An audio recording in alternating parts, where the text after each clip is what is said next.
আমি যখন রান্তে বসে বন্ধু বাজায় বাঁশি, রান্না বাড়ি রেখে বলো কেমন করে আসি। সবাইকে শুভ দুপুর বন্ধুরা।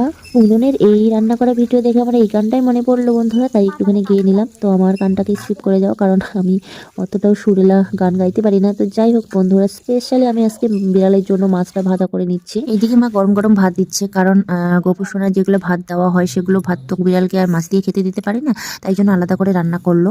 তা আমি তো ওইদিকে গরম গরম মাছ ভাজা করছি, আর কড়াইটা সবে মাত্র রেখে আসলাম। আমি এদিকে ভাতটা ঠান্ডা করতে দিয়েছি, আর ভাবছি গরম কড়াই তো মুখ দিতে পারবে না, একটু পরে বাটিতে তুলে রাখতাম দুটো ছেলে মেয়েদের জন্য। কিন্তু ঘরে কি ঢুকে দেখি আমি এই অবস্থা করে রাখছি। দুটো মাছ অলরেডি ওরা মা ছেলে খেয়ে নিয়েছে, আর এটা দেখে তো আমার ভীষণ রাগ উঠে গেল। এখন বরমশাই আমার খেতে দেওয়ার জন্য রেডি করছে, কি আর করা যাবে। আর এটা দেখে আমার এটাই মনে পড়ছে যে মানুষটাই শুধু বাস দেয় না, বেশি ভালোবাসা দেখালে পশুরাও বাস দেয়। ছেলে মেয়েদেরকে আর খাওয়াতে পারলাম না।